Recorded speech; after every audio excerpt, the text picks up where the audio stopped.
ايه اللي حصل بعد وفاة الملك فاروق؟ كان سنك قد ايه ساعتها؟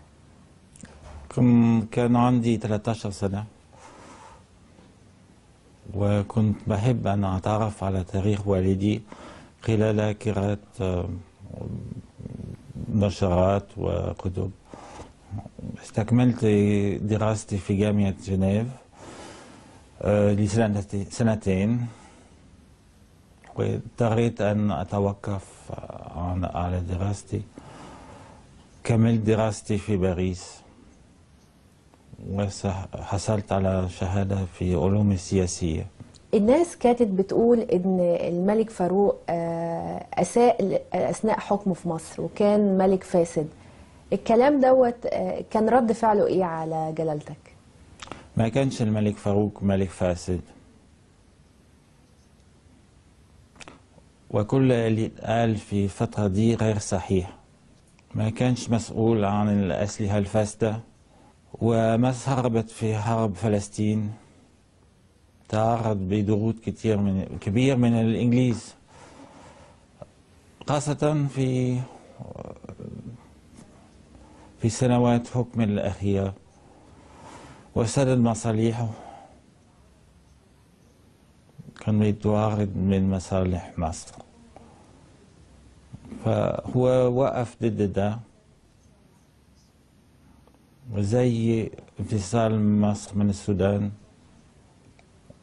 وده حصل بعد جلاء عن مصر سنة 56. ولازم الناس كلها تعرف أن الحكم خلال حكم أبي لم يكن حكم فرديا، كان في أحزاب وحكومة دور أساسي حسب الدستور، وكان دور أساسي للأحزاب والبرلمان، ودور كنا مستمد من الدستور، وكان في مجال واسع لأعمال البرلمان، والملك فاروق كان يحترم الدستور والأغلبية. ويكفي أن أبي غادر مصر ما كانش في معه أموال ولا ثروات، رغم أنه كان يقدر يعمل كده. ممكن الملكية ترجع تاني في مصر في الفترة دي؟ أنا مش مسؤول عن اللي بيقولوا الناس في الموضوع ده. كل اللي يهمني دلوقتي أن أتواصل مع بلدي وبالشعب المصري اللي بحبه بكل حب وتقدير. مين أكتر الشخصيات اللي في عيلة محمد علي أو أسرة محمد علي اللي أثرت في الملك أحمد فؤاد؟ بالطبع محمد علي الكبير، مؤسس مصر الحديثة والعائلة العلوية اللي أصبحت العائلة الملكة، ويعرف الجميع اللي قدموا بخدمة مصر على جميع المستويات. وكمان الخديوي إسماعيل اللي عمل أن تكون مصر جزء من العالم العربي، وجعل اللغة العربية كلغة رسمية، ونهضة الصحافة بجانب أعمال عظيمة كخفض قناة السويس والسكك الحديدية وتنمية الزراعة وغيرها من الأعمال العظيمة. وطبعا جدي الملك فؤاد الأول، وهو أول ما أنشأت نظام ملكي دستوري بعد إعلان استقلال مصر في سنة 22، وكانت هناك حرية وأحزاب وبرلمان.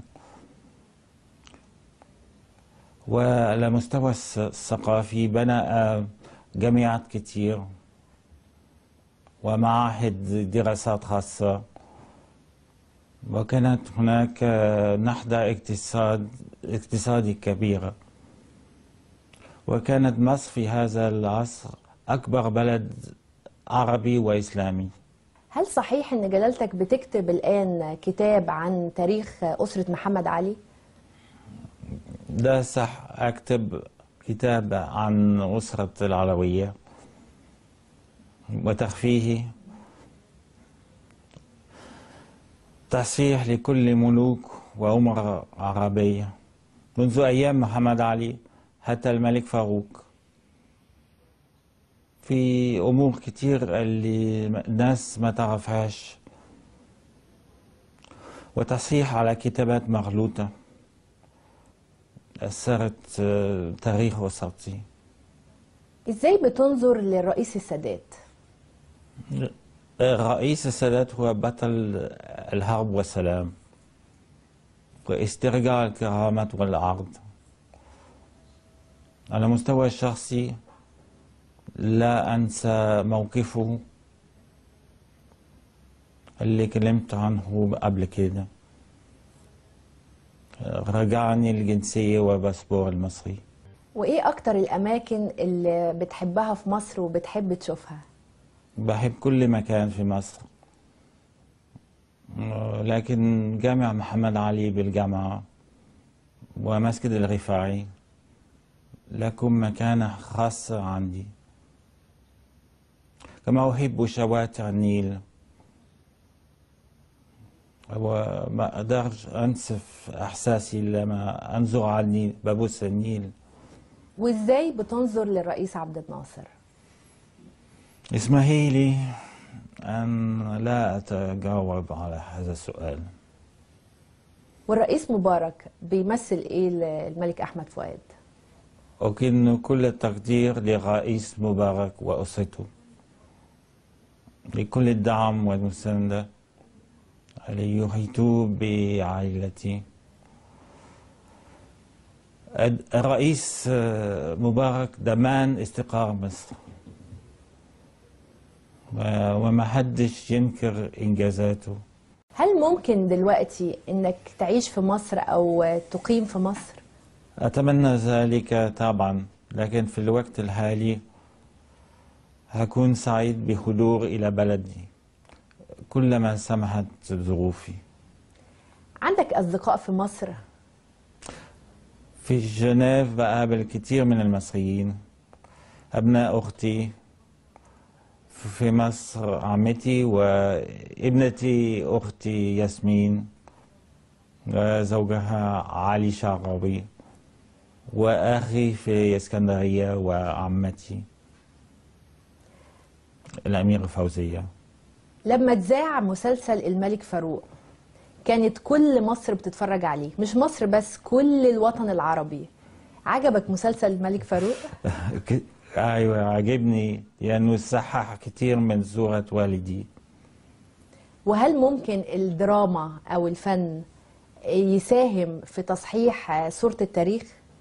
إذا احترم الفن الحقائق التاريخية فهو وسيلة جيدة لتعرف الجمهور بالتاريخ وتصحيحه.